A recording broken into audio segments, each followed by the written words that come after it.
Bonjour, buenos dias, magandang umaga. Welcome to my Chamber of Chakras. Today's December 2022. Another episode of Astro Affirmation with me, Bernadette Gogo Conley, on the BGC channel. Yes. The color of the day is white for purity and violet. The color of lilac, light lavender. A pale purplish pink color, the color of the crown chakra. The spinning wheel of energy in our spine that connects us to the spirit in the sky, our creator God, our higher self, our divinity. I am wearing this lilac colored Ocean City, Maryland shirt. Hey, holla Maryland. My daughter, BC Roberts' husband's family, I think is from Maryland, and she handed me down this shirt a while back. And I just love this long sleeves and the comfy feel of the material on your skin. Anyway, I also got my royal tiara and my amethyst ring on my right hand and my crown ring on my left to match the color and the chakra. And I've dropped a few drops of lavender essential oil, and I like to drop it, a few drops of it in my diffuser. Yes, let's do that. See? Just drop a few drops in there. Boop, boop, boop, boop, boop. And then turn on that diffuser and that smell of lavender is so soothing to the body. Anyway, I'm all set now to focus on the crown chakra. The Sahasrara in Sanskrit is located above the crown, above, like about 2 inches above, over the soft spot of a baby's head. Here's my chakra chart to show you that it is the 7th and highest chakra of our energy body. Much power is required to get our kundalini energy, which is stored right here in the the root chakra, to rise to this level, right? Because it's got to go up. You got to open up all these lotus petals to get there. So because of that, if you abstained from the lower chakra energy, as in the frequency of the root, the sacral, and the solar plexus chakra, then you would preserve the energy that otherwise would be spent on these physical aspects of our being. This is why monks and priests are celibate.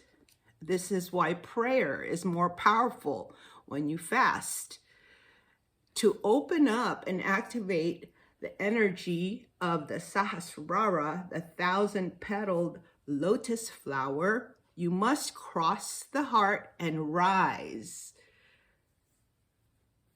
to the higher chakras, right? So you have to bring that energy up, cross the heart and rise to the higher chakras up here. These are the higher chakras: the throat, the third eye, and finally the crown.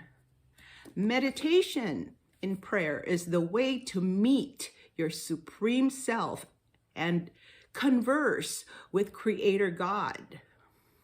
Chanting the mantra for the crown chakra, which is Aum. creates the mood and syncs you to the sound wave of the crown chakra to elevate you to a higher place of existence, a higher consciousness level.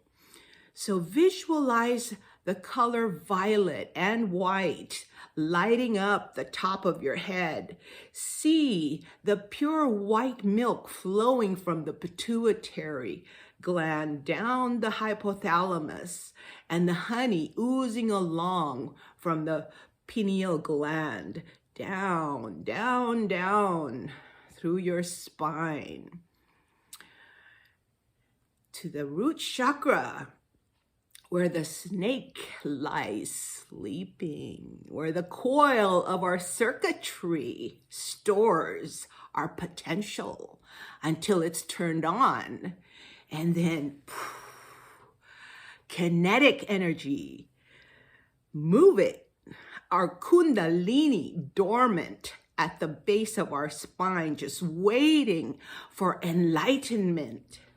Awaken that divine feminine energy to arise.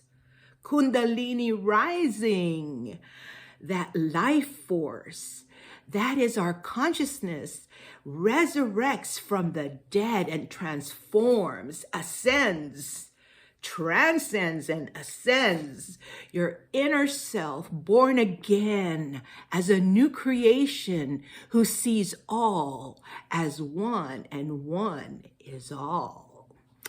Clear your chakras of any blocks that prevents this female energy to fill you to overflowing.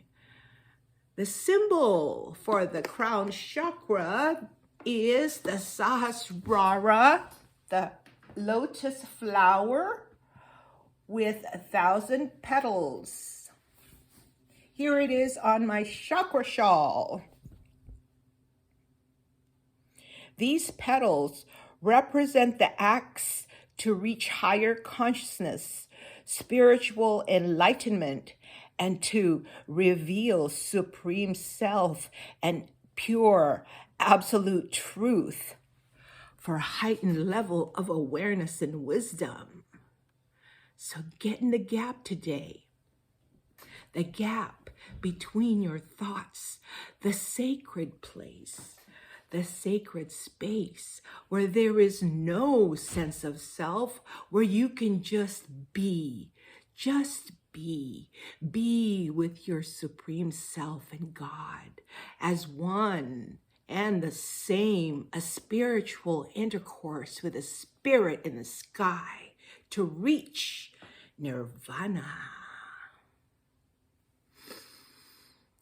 I like to sit on my lotus pad and pod right here behind me. I crocheted them myself to give me a visual.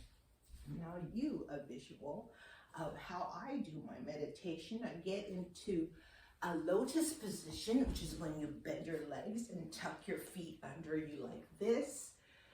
Your arms with your palms up and your posture straight. Your back elongated so that the chakras are all lined up.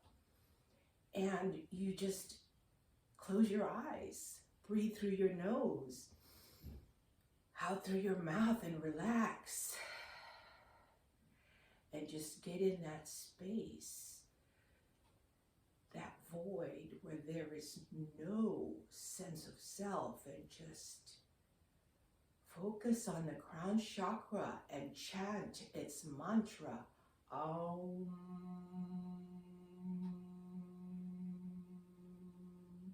I like to be in this position because my body forms a tetrahedron, which is a triangle-based pyramid. And that is a sacred geometry. You can look it up yourself. It's very powerful. It puts you in that shape so that the energy in your spirit would flow, and it's just a powerful shape. But you don't have to get in that position. You can just Sit right where you're at or stand wherever you feel comfortable. Really, the only thing you need to do for transcendental meditation is just close your eyes, relax, and breathe, and just feel your body alive, with your breathing. You can feel your stomach and your lungs rise and fall, your heart, you can hear it inside beating. Get into that state of being that's just peaceful. So anyway, I conclude this show as I usually always do with a Bible passage, just one, but it's a long one. Okay, it's Isaiah 61, 1-11. Goes like this. The Spirit of God is upon me because the Lord has anointed me to proclaim good news to the poor. He has sent me to bind up the brokenhearted, to proclaim freedom for the captives and release from darkness for the prisoners, to proclaim the year of the Lord's favor and the day of vengeance of our God, to comfort all who mourn and to provide for those who grieve in Zion, to bestow on them a crown of beauty instead of ashes, the oil of joy instead of mourning, and a garment of praise instead of a spirit of despair. They will be called oaks of righteousness, a planting of the Lord for the display of his splendor. They will rebuild the ancient ruins and restore the places long devastated. They will renew the ruined cities that have been devastated for generations. Strangers will shepherd your flocks. Foreigners will work your fields and vineyards, and you will be called priests of the Lord. You will be named ministers of our God. You will feed on the wealth of the nation, and in their riches you will boast.